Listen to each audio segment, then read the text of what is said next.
Thanks అండి, thanks to all. ముఖ్యంగా మైత్రి మూవీస్తో కలిపి ఈ సినిమా చేస్తున్నందుకు, అంటే మంచి మనుషులు ఎట్ ద సేమ్ టైం నాకు బాగా కలిసిపోయారు, ఎలాంటి లేకుండా. ముందుగా చెప్పాల్సింది బుచ్చిబాబు దగ్గర నుంచి. అంటే వాళ్ళ మదరు బుచ్చి నా దగ్గరికి వచ్చి ఎన్ని ఇయర్స్ అయింది?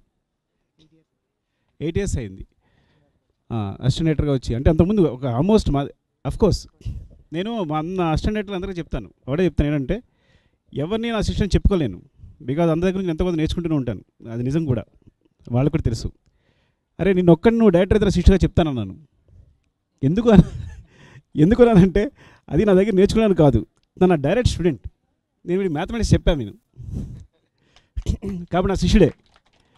ఇప్పుడు నా శిష్యుడు డైరెక్టర్ అవుతున్నాడని చాలా గర్వంగా చెప్తాను, ఎందుకంటే నాకు ఒక పట్టాన కథలు నచ్చవు ఫ్రాంక్గా చెప్పాలంటే. ఇప్పుడు మీరు హిట్ ఏదైనా చెప్పండి, సుకుమార్ రైటింగ్స్ అనే సినిమా మీద డెఫినెట్గా ఒక కొత్త కథ ప్రపంచంలో ఎక్కడా రాని కథ చేయాలనుకుంటాను. అంటే మీరు దేనికైనా కలిపి పెట్టేసుకోండి, కానీ నేను మాత్రం అది చాలా కొత్తదనుకుని నమ్మేస్తాను సినిమా. అలాంటి కథ రాశాడు నా శిష్యుడు. అలా ఒక సిట్టింగ్లో నన్ను పడేశాడు.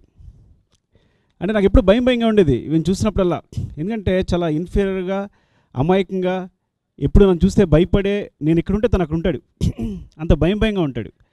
భయపడేవాడు ఏంటి. ఇప్పుడు నేనేమో వాళ్ళ అమ్మగారికి చెప్పాను, అంటే వాళ్ళ అమ్మగారు అన్నారు మా ఊరు డైరెక్టర్ అవుతాడండి, వచ్చేసాడని వదిలేసుకుని వచ్చేసాడు అంటే నాకు లోపల భయంగా ఉండేది. లేదమ్మా మీ ఊరు డైరెక్టర్ అయిపోతాడని చెప్పేసా, తల్లి కదా ఆవిడికి అభయం ఉంటుందని చెప్పి, సూపర్ డైరెక్టర్ అవుతాడు, గొప్ప డైరెక్టర్ అవుతాడని చెప్పాను, కానీ లోపల భయంగా ఉండేది. సుకుమార్ నువ్వు కూడా అలాగే ఉండేవాడివి. అయితే సుకుమార్ కంటే గొప్ప. సో భయంగా ఉండేది. ఆవిడ చెప్పేశాను, లేదమ్మా చాలా మంచి డైరెక్టర్ అవుతాడు, గొప్ప డైరెక్టర్ అవుతాడు అని చెప్పాను, కానీ ఎక్కడో లోపల భయం ఉండేది. కానీ నిజంగా ఈరోజు ఆవిడ గర్వంగా చెప్తున్నాను, చాలా గొప్ప డైరెక్టర్ అవుతాడు. ఇప్పుడు మీ ఇంటికి నేను ధైర్యంగా రాగలను, మీతో మాట్లాడగలను, మీరు భోజనం పెడితే చేయగలను. ఇద్దరికి భయంగా ఉండేది మీ ఇంటికి వస్తే. సో చాలా గొప్ప డైరెక్టర్ అవుతాడు. అదే అంత మంచి కథ రాశాడు, చాలా ఆనందంగా ఉంది. అంటే నేను చెప్తానంటే కేవలం ఈ ప్రాజెక్ట్ అవ్వడానికి తన కథే కారణం. ఈ కథ వల్ల అందరూ ముందుకు వచ్చాం, నన్ను అలా పడేశాడు యాక్చువల్గా. So next first of all Naveen గారికి, రవి గారికి, మోహన్ గారికి, మీ ముగ్గురికి చాలా థ్యాంక్స్ అండి. ఎందుకంటే మీరు ఇంత పెద్ద సినిమాలు చేస్తూ ఒక చిన్న సినిమా, కొత్త సినిమా, ఒక కొత్త దర్శకుడితో, అంటే మీరు ఇంత గ్రాండ్గా ఇంత ఓపెనింగ్ ఇదంతా తీసి తనకు కావాల్సిన వైష్ణవం తీసుకొచ్చి, వైష్ణవ్ అంటే ఫస్ట్ ఆఫ్ ఆల్ బుచ్చి చెప్పిందే ఎలా అంటే, కథ అనుకున్నప్పుడు లేదు సార్ వైష్ణవ్ అన్నాడు. నేను ఎలా కాదు, నేను వైష్ణవ్ మరలా అనుకోద్దు, నువ్వు నన్ను కొంచెం వెతుకు ఆప్షన్స్ చూడు అన్న. తనంటే వైష్ణవ్ ఫిక్స్ అయిపోయాడు. సార్ తన కళ్ళు చూడండి, తన వాళ్ళని మాట్లాడి చూడండి, ఇన్స్టాగ్రామ్లో ఫొటోస్ చూడండి అని రోజు ఫొటోస్ చూపించడం మొదలు పెట్టాడు. తర్వాత నేను వైష్ణవ్తో కలిసిన తర్వాత నేను ఫ్యాన్ అయిపోయాను వైష్ణవ్కి. సో ఇది ప్యూర్లీ, ఇది కంప్లీట్గా మీరంతా చిన్నప్పుడు చెక్లు ఇచ్చినా కానీ మేము చాలా పెద్ద చెక్ ఇవ్వబోతున్నాం సినిమా తర్వాత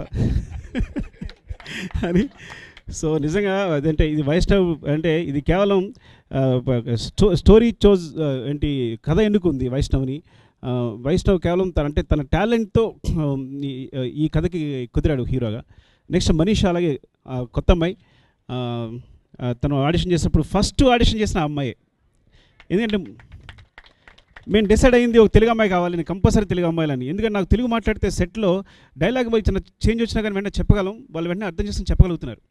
మిగతా మనకి హిందీ నుంచి కానీ ఎక్కడి నుంచి వస్తే కనుక మళ్ళీ రాసేవాల్సి వస్తుంది, వాళ్ళు ప్రిపేర్ అవ్వాల్సి వస్తుంది అనమాట. సో కంపల్సరీ తెలుగు అమ్మాయి అయితే అర్థం చేసుకుంటుంది, దానికి మెమరీ ప్రాబ్లం ఉండదు, పర్ఫార్మెన్స్లో కూడా ఈజీ అయిపోతుంది, మనం చెప్పడం డైరెక్ట్గా చాలా ఈజీ అయిపోతుంది. సో అందుకని తెలుగు అమ్మాయి కావాలనుకున్నాం కంపల్సరీ సినిమాకి. అలా మొట్టమొదటి ఆడిషన్ చేసిన తెలుగు అమ్మాయి మనీషా. సో నేను ఫస్ట్ చెప్పాను, నీకు అమ్మాయి దొరికేసని చెప్పాను, వెళ్ళా బుచ్చి 1600 మందిని తిరిగాడు. అంటే పేపర్లో ప్రకటించాడు, చాలా అప్లికేషన్స్ వచ్చాయి, చాలామంది ఇంటర్వ్యూ చేశాడు, మళ్ళీ ముంబై వెళ్ళాడు. నేనేం మాట అలా వెళ్ళరా అన్నాను, కానీ నవ్వుతూనే ఉన్నా. అంటే చివరికి వచ్చేసారి ఈ అమ్మాయి బెటర్ సార్ అన్నాడు. సో అంత ఫిల్టర్ అయ్యి వచ్చిన అమ్మాయి మనీషా. సో ఇంకెవరైనా శ్యామ్ దత్ కెమెరామెన్, ముఖ్యంగా రామకృష్ణకి ఈ కథ బాగా నచ్చింది, మా ఆర్ట్ డైరెక్టర్ ఇంకా బాగా నచ్చింది. సో తను ఈ సినిమా శ్యామ్ దత్ కూడా సెలెక్ట్ చేస్తుందని. అన్నిటికన్నా ముందేంటంటే ఈ కథ సంబంధించి అంటే ఫస్ట్ హీరో దేవి ప్రసాద్, దేవి నా డార్లింగ్. ఎందుకంటే ఫస్ట్ ఈ కథ చెప్పగానే, అంటే ఇలా చేస్తాం సినిమా చెప్పగానే తను అంటే ఒక చిన్న సినిమా తను చేయడానికి ఒప్పుకున్నందుకు, ఇంత పెద్ద పొజిషన్లో ఉండి డైరెక్టర్ చేస్తూ నా మీద నమ్మకంతో, అఫ్కోర్స్ బుచ్చి కథ మీద నమ్మకంతో ఒకటి రెండు. So thank you darling. Thanks for everything. ఎందుకంటే నాకు తెలుసు కథ నేను ఇన్స్పైర్ చేస్తే ఎలాంటి మ్యూజిక్ ఇస్తాం అనేది. నిన్ను నీ చేత మ్యూజిక్ చేయించుకున్నాను అందరూ బయట అంటున్నారు, కానీ నాకు తెలుసు నీ కథ చెప్తాను, నా మ్యూజిక్ ఇస్తావు. అంటే ఒక కథ కనుక నేను టచ్ చేసి ఎలాంటి మ్యూజిక్ వస్తుంది, బుచ్చి కూడా అదే చెప్పాను. దేవి కథ బాగా నచ్చింది, సిచ్యువేషన్స్ బాగా నచ్చాయి, ఇంక చూడు మ్యూజిక్ ఎలా వస్తుందని చెప్పి. డెఫినెట్గా ఈ ఆల్బమ్ వేరే రేంజ్లో ఉంటుంది. దేవి చెప్పకలా నేను చెప్పేస్తాను, అదే ప్రామిస్ చేస్తున్నాను.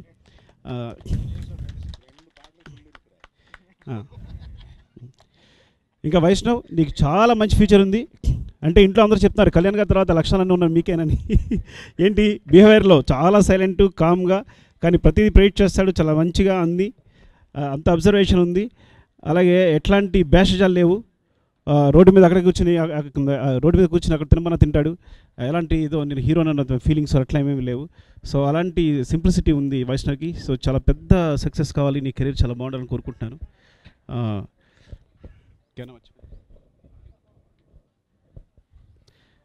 థ్యాంక్ యూ అండి, థ్యాంక్ యూ.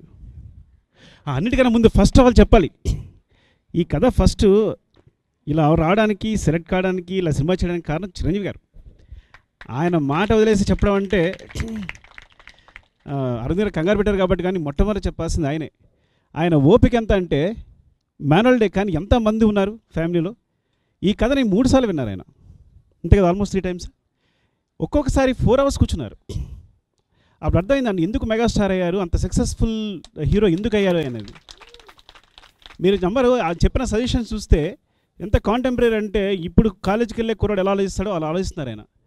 అంటే అంత ఓపిక తన ఇంట్లోంచి, అంటే ఒక మ్యానల్డ్ కోసం ఆయన అంత పేషెన్స్ తీసుకుని అన్ని అవర్స్ కేటాయించి కథ మీద కూర్చొని కరెక్టా కాదని ఆలోచించి డిస్కస్ చేసి తన సజెషన్స్ ఇచ్చి మళ్ళీ విని ఇంత శ్రద్ధ తీసుకుంటారంటే నిజంగా సార్ మీకు చాలా థ్యాంక్స్.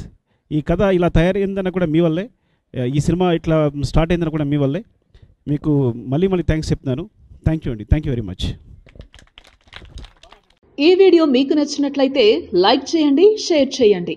ఇలాంటి మరిన్ని సరికొత్త సినిమా వీడియోల కోసం ఛానల్ని సబ్స్క్రైబ్ చేయండి.